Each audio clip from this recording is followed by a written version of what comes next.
name is Mark Love, and this is Conversations with Our Daughter, a limited series podcast wherein my wife Jackie and I chat to our adult daughter Lauren about her experiences of school and life in general, prior to her diagnosis of Autism Spectrum Disorder at the age of 16. Now, we love words and we're not easily offended, so you might find some of the language or humour questionable, in which case, thank you for listening and toodaloo. However, if you can look past the occasional lapses into dad jokes and the obvious inadequacies of our recording setup, you'll hopefully get to enjoy some insights into the everyday experience of autism from an eloquent and thoughtful young woman who can see and understand both sides of some of the issues associated with this strange and baffling condition. Anyway, enough of all that, let's get on with it, shall we?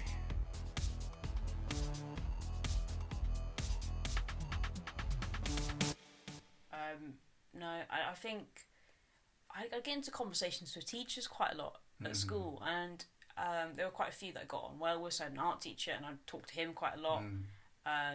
So I just found it more fulfilling talking to teachers because it's a bit more interesting. Whereas, although I liked some people in my year, I didn't really interact with a lot of people because no one was doing my combination of subjects. And so yeah, and I had an English teacher I got on really well with as well, so I talked to her sometimes. I remember telling her that I wasn't going to be in one day and I was going to miss her lesson, and she was like, why? And I said, I'm going to get an autism diagnosis. And then I spoke to her about that, so that was funny. But she's quite, by her own admission, she'd never been diagnosed, but she sort of suspected that she was on the spectrum as well. Right. So she didn't think it was weird me answering that way at all. No. Another thing we noticed that when we had like friends around with their kids is that actually you spent a lot more time talking to our friends than you did their kids. Our kids are bloody boring idiots. But it started when you were very young. You'd always spend more time with the mums. And at first we thought it was just like a comfort thing, but it just seemed to be that you just enjoyed the conversation more. And you enjoyed the less frenetic activity, I suppose. I think the mums were often quite funny, a lot of the time.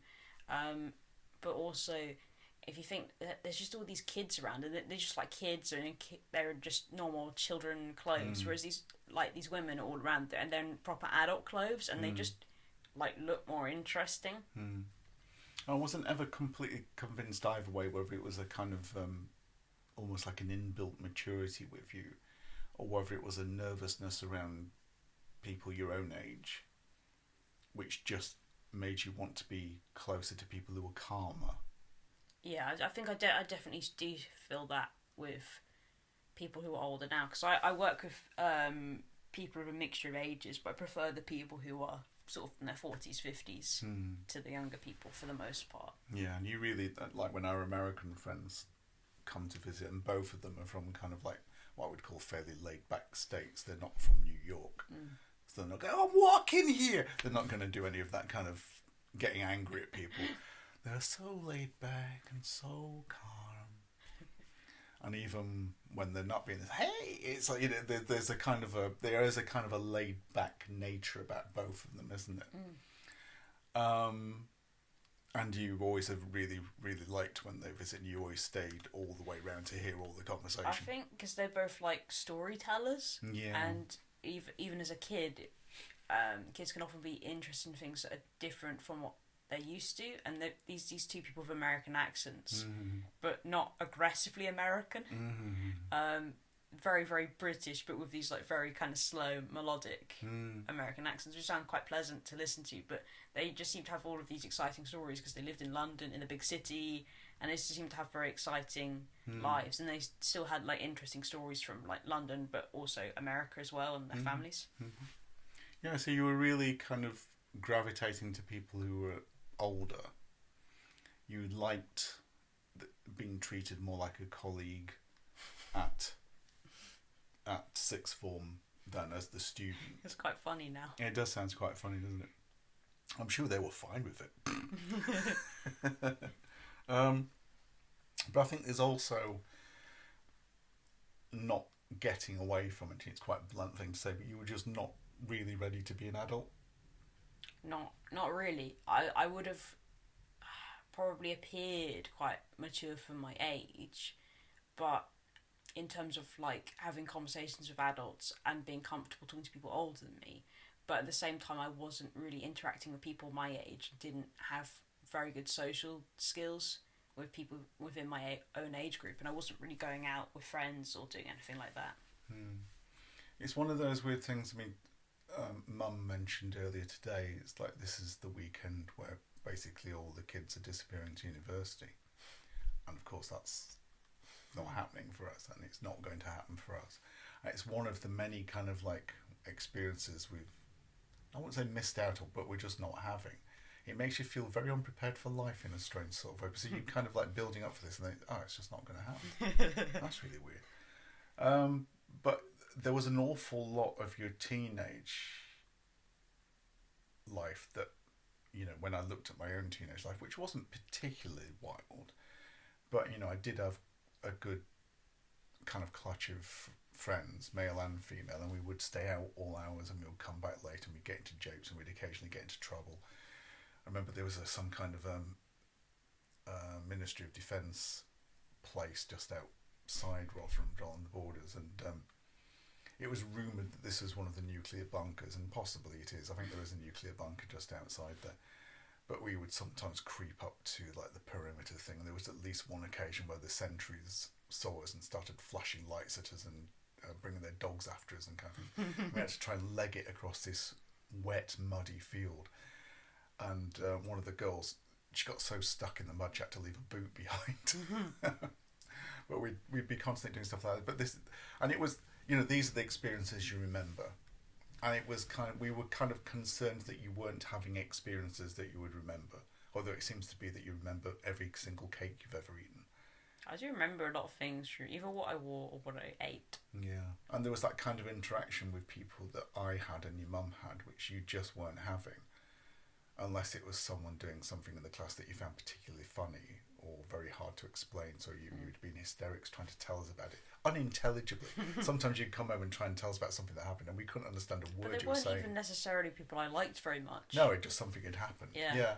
But that, and you remember us saying to you at the time, that said, if you want to make friends, you have to be open to their faults as well. I wasn't really bothered at the time. No, and again, that was a really weird thing to try and get used to, the fact that you just didn't, you know, really seem bothered. We didn't seem to be covering anything up. Like, I'm really bothered by this, but I'm just pretending that I'm not. I just think I thought, I did friends in the past. Done that.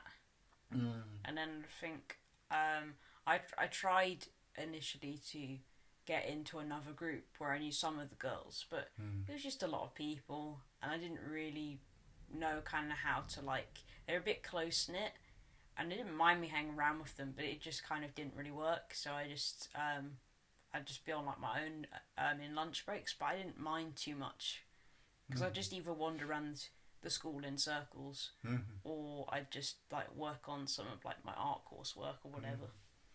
What did happen at this time was we probably spent an awful lot more time together as a family than probably a lot of families did. I mean, I was expecting to have the normal experience of you reaching 13, 14 and, you know, at some stage me having to hold your hair while you threw up because you'd drunk too much, as having to fetch you from places where you shouldn't have been, possibly even getting you out of a police cell, all that kind of stuff. And we didn't have any of that, obviously, because you didn't drink. Or you tried it but you didn't really like it, so you stopped. You didn't even drink coffee. You tried that and decided you didn't like it. So you seemed abstemious, but you just weren't interested, were you?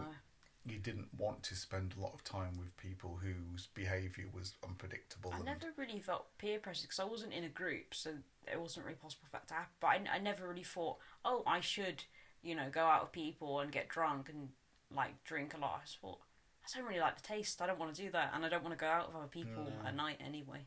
But obviously, you know, from our point of view, we didn't want to be those parents who looked like they were just clutching their kids to them and would never let them go because they were being overprotective. I mean, we were trying to shoo you out the door a lot of the time, but it just wasn't happening.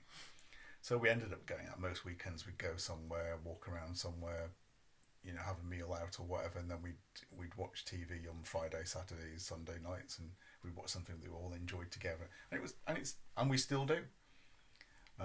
Watching Lord of the Rings last night and comedy, and it's I like that, and I would kind of miss it now. I suppose that would be the thing I'd miss if you ever moved out. Are you moving out? Are you moving out? When are you moving out? No, you're not going to move out. But it's not most people's experience of teenage. Most people's experience of teenage, from a parent's point of view, is not seeing them. Just seeing them when they come in to say, I need more credit on my phone, or oh, I'm not doing that, or I'm not going, or whatever, and just being contrarian difficult. And you were contrarian difficult in different ways, don't get me wrong. But none of the kind of like the social stuff, you didn't bring anyone home who was inappropriate, you didn't ask to do anything inappropriate. It was kind of, you weren't interested in going to Glastonbury or something. I've taken you to exactly 2 gigs, B-52s and Garbage, both of which floored you sensorily, didn't they? Yes. They pressed you into the back of the seat and made you look like you'd been trampled on by several elephants. Big elephants too.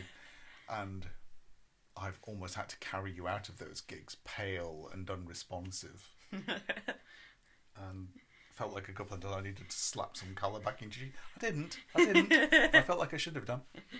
And we realised that you like this at the cinema as well. The sensory overload. I mean, you quite like going to the cinema. You've just been to see Beetlejuice, and you enjoyed that, didn't you? Yeah. But a lot of the films absolutely pulverise you, don't they? Yeah, I'm limited to kids' films or family-friendly films because they don't tend to be as loud. Yeah, I mean, I took you to see Blade Runner 2049, which does have a very interesting and, for me, fun industrial kind of music soundtrack. It was frightening. But you found it frightening and oppressive because it was loud and bleak, and again, you looked ill by the time that film had finished. I remember we saw one of the Planet of the Apes remakes. Yes. And that did a similar thing because that was very, very, very loud. Yes, and of course the apes were just kind of screaming into the screen a lot of the time, weren't they? Yeah. It's a very strange thing to behold. It's like literally someone's pulled all the air out of you, and like you've been bleached, and like I said, sat on by multiple elephants all sat on each other. It does make me feel really, really weird. Kind of like sometimes like disassociative. Yeah. Like separate from my body. Yeah. So I mean, it's like all the kind of things that I was wanting to do at that stage, like going to a nightclub on a rock night and standing there until I met the eye of the ladies was just the idea of your idea of hell. I'm not going to be able to speak for a few hours if I did that. Exactly. You don't drink, the music's going to be too loud, it's going to be surrounded by people with rough northern accents trying to get off with each other. It's hard to, when I think back, it was awful. But yeah, so all the things that you kind of think would normally appeal to kids, you just weren't interested in. It became very clear, very obviously early on, that driving lessons were probably not a great idea. So that kind of dropped out there. That's the normal. The other thing is, kids get their freedom by driving and then just nicking the car every other night. Yeah, well, me and driving wouldn't be a good idea because the way I react to things. Yeah, and it's funny because we do know other people on the autistic spectrum who do drive, and they just have it's thundering, isn't it? Heck. Yeah. And they have a very, very different set of skills, I suppose. But again, a lot of them are more social and they're less distracted by flickering and... I think there's plenty of them who aren't that social, because I can think of someone that I work with he is the stereotypical autistic male who is obsessed with Doctor Who, and I don't think he's that social and he can drive. No, yeah, I mean, interesting, like one of the most famous autistic people, Gary Newman, the reason why he wrote Cars, here in my car I feel safest of all, I can lock all my doors, it's the only way to live in cars. That was his idea of being protected, of feeling safe. He didn't have to be amongst strangers with their germs and their random behaviour and often their violent nature. I mean, he was a punk, so he was getting a lot of grief from people who weren't punks back in the day. And I get that to a certain degree. I mean, we call it being in a bubble, and a lot of teens these days are in a bubble. They constantly got their headphones on, they're only listening to the music that they've curated, they're only listening to the podcast that they've curated. They never hear conversation happening around them, they never hear or interact with their surroundings anyway, unless they want to, which is pathetic and moronic, frankly. And they're never going to be writers, because what would they write about? They write about their own musical taste and their own tastes, but they don't know what anybody else lives like or experiences. I guess just biographies. Well, yeah, but that's the book they'd want to read, isn't it? If they were going to read at all, it would be the biographies of their lives, because they become the most important things in their lives. But that's their sorry lives. Anyway, so you were very different, and we were conscious that we needed to try and find out whether this was just how you were happiest, or whether this was something that with a little bit of coaxing you might be able to get beyond, or whether you were in complete fear of living that normal teenage life. I mean, ultimately we just came to the conclusion this was just how you were happiest. You just weren't ready for any of that yet, and we were terrified for what you're going to be like when you're 30, because clearly you're going to go apeshit. I was delaying adolescence. Yes, you're going to go apeshit when you're 30. But yeah, I remember it was 2 years of you fretting a lot, but at the end of those 2 years you again did quite well. I did better. You did better. What did you get on this? AAB. AAB, yeah. Now, again, you could have walked into probably quite a few universities quite easily with that. Yeah. But you were not ready to leave the house, and it was obviously that you were not ready to do that. And it wasn't, I mean, we wouldn't have been able to project an awful lot of care in your direction at a distance. We did discuss it with you. So it seemed suddenly that university was out. So you actually chose to go to the local college. The local college, yeah. Yeah. Which I must admit I was not incredibly enthusiastic about, because obviously, you know, being stuck at home as a carer, I go into town quite a lot with my son and have to go around shops during the lunchtime, and a lot of the kids who pour out of that college, oh my God. You know, it seemed to be they were scraping their knuckles across the ground a lot of the time. So it's like, I mean, really? It seems to be like all the rough kids that you just got away from doing A-levels are now suddenly going to be in this place. And I wasn't quite sure how you're going to cope with it. And again, even though you'd done GCSEs and you proved to yourself that you could do them and you got great results, and then you did A-levels and you got great results, and then suddenly you were going to do a degree at a college in photography, but did you take any confidence into that 6 weeks before you went to college? No. No, not one iota of confidence, did you, Lauren Saunders love? It was going to be very different all over again, though. Yeah, kind of. I mean, for my mind, it's not, because it's just education followed by education followed by education. There's a gradation difference. Yeah, but I was worried about. That's all you'd known. Yeah, it was. I'd been at school, at Mark Rutherford from like 12 up until like 17 or 18, so that's quite a long time. And then suddenly I've got to go somewhere else. Mm-hmm. Like new building, new teachers, but only you call them by their first name now, which is really weird.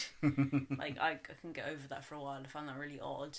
And then new classmates, not that there were very many, but I think I got quite panicked about having to do portraiture as one of my first units, because although I'd done photography, I hadn't really photographed people, because the idea made me very, very anxious and very, very uncomfortable. So I'd never really wanted to do that either. Yeah, the word I would use would be hysterical. Okay. In a bad way. I mean, you were so... They can't make me do portraits, I won't do portraits. I mean, you were really upset by just the concept of doing portraits.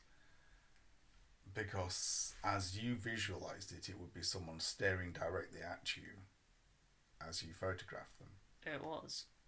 And it was, but we also suggest at the time that there are plenty of portraits that have been taken of people with the back of their heads, the sides of their heads, their feet, their hands, if they've got a distinctive tattoo. Sometimes people have done those as portraits. Yeah, but it was a lovely technical unit where you couldn't do anything like that. Yeah. So it was nothing creative. Yeah, so we'll talk about that in greater detail next time. But I mean, basically, the 6 weeks holidays, again, rather than you resting on your laurels a bit, thinking, I can do this, I can really do this, you were back completely at square one, absolutely petrified again. I will add, just as a little bit of an end to this one, and in a couple of weeks' time you're going to be starting, spoiler alert, your MA. Yes. It's a spoiler alert that she's got the BA. How would you describe your levels of tension at the moment, my darling? I don't think they're as bad as they've been previously when I've started other courses. I would agree. But would you also agree that you are talking an awful lot to try and fill the silences? When? All the time. I don't think so. If I went back to any of those other times between GCSEs But and A-levels... sometimes I want to talk. And that's fair enough. But there's a really different level between you wanting to talk and you following us around the house.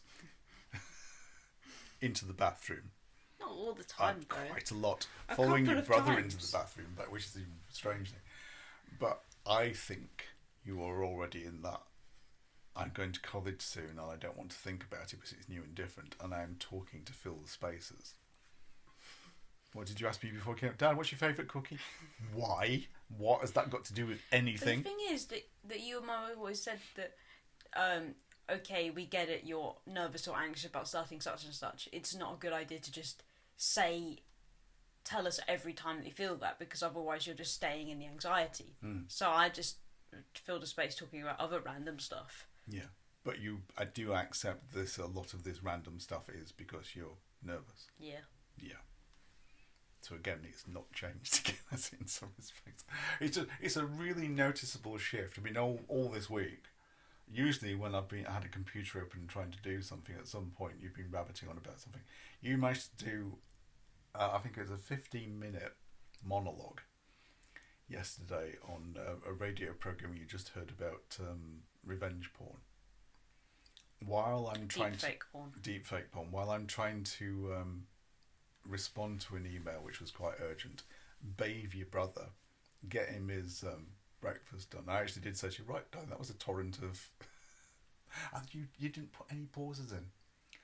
There were no pauses. Yes, well, that's the difference. That's when I know you're stressed. It's when there are no paragraphs. It's when it's just one long paragraph of talk. But sometimes I do it because I don't like people talking over me and I want to finish saying what I need to say. And then you could respond. Yeah, but then you effectively gave me the entire running time of that programme you'd listened to. You almost did it like blow for blow. No, you don't agree with this. She's pulling faces out. Dear listener, she's pulling faces at me. I did not do this. And now she's smiling. She realised that she did. You're so busted. I think it's a very, very obvious sign that you are stressed when all of the punctuation disappears from your conversations. Yeah, but I don't always initially realise I'm doing it. But then I have to do it because how do I keep like the thoughts out of my head that I'm worried about something if I'm not listening to a podcast or music or talking, then it's going to be in my head. Okay, so I mean, what Mum and I would do is when we have those stressful things, you kind of almost shake yourself. You say, "Don't be fucking stupid." Yeah, but it stops it from circulating if I just. It doesn't though, because I think what happens is it's almost like one of those. I can't remember what they call them, but they're engines which basically generate their own power, and that's kind of what you do. But by going, you just build up your own power. So I don't think it does. I don't think you've yet learned the skill of just sitting back and going, "Oh, just shut up, head." But I think that my head is right a lot of the time, because why?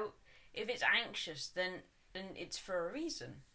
But I mean, anxiety is one of those things. I mean, a certain kind of nervousness about a new environment and a new set of protocols is absolutely, totally normal. But I think you're a bit of a stress engine. You do build it up. Not intentionally. Not intentionally. I'm not blaming you. It is one of those things that Mum and I will exchange the occasional rolled eyes and glances when you've been talking about something like, I don't know, apple pie for like 50 minutes. Thinking, can we move off apple pie now, please? Or whatever it is you've just heard or something. And it's kind of, I don't expect it to change anytime soon. It's just, like I said, it's a fairly clear marker that you are stressed. And I would say that you are probably a little bit less stressed than you have been before. Certainly aspects of the trying to go to college has been a bit stressful because they don't answer their emails. Because what I don't understand is all these things happen during the holidays when they're going on holiday as well. I know, so there's like a skeleton staff and usually the admin teams. Yeah, so you could almost do with, it would be better if they did admissions in January and then just accepted the people who got in. It'd be better because then it'd be like all your student ID and all of that would be sorted. It seems like, because it's quite a hurry to do it. Mm. There's nothing worse than people saying to you, "Oh, it's okay. We'll probably get in contact when we need to." That's just a recipe for you to just go through the roof of stress, isn't it? Yes. Unless they tell you everything's done, everything's fine, you're completely admitted. Here is a badge that says you're admitted.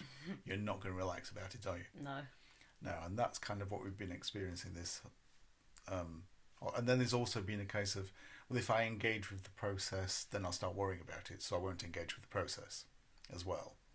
I'll do anything else but that.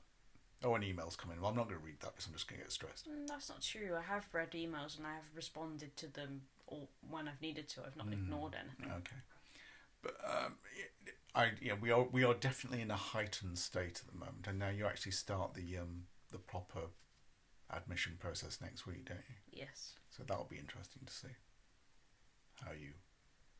I think it's going to be about 3 weeks before you get into the flow of this and calm down and stop telling me about apple pie for 50 minutes. Probably. And that's just my lot, and I just have to accept this, don't I? Yes. Is that my duty as a parent? Yes. Other parents are saying goodbye to their kids. They're going to university. I am. I'm just staying at home. Yes, stressing me out.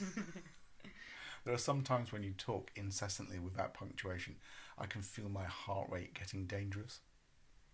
It just stresses me so much. I think I might do this to other people. Yeah. You know how you say, like, you and Mum both say that sometimes the pace at which I talk, you forget to breathe. Yeah. And I don't know how because I'm remembering, but I think this might happen to other people I talk to as well. No, it's a real physical thing. Sometimes I can feel my chest tightening up as you're talking. Why? It's unrelenting. There's just no gap.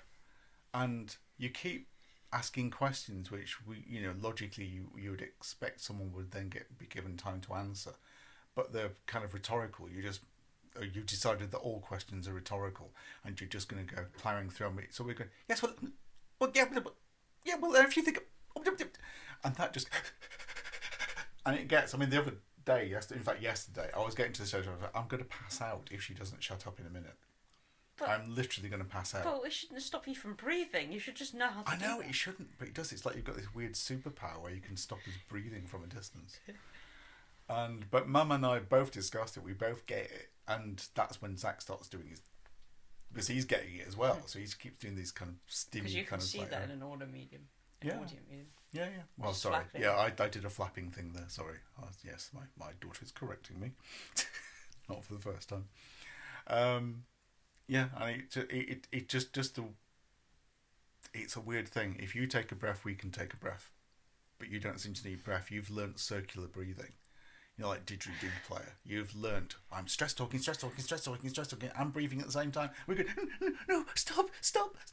There's definitely sometimes I talk when I get stressed. So you're like, I am breathing when I'm doing it, but afterwards you're like, oh yeah, I need to take quite a big breath now. Yeah, I often have to leave the room, or sometimes just lock myself in the toilet and just get my breathing back. It is such a weird experience because you're just, and I'm thinking, wow, I hope she doesn't do that to too many people in too many different places. Sister heart attack. Anyway, my darling, we'll talk much more about your degree next time. Right, so dear listener, thank you for listening. Hope you found some of this useful. Right, now, fuck off and be nice to somebody. Thank you very much for listening. Very special thank you to Leona Fenson and Terry Lee for their technical support and advice. See you next time.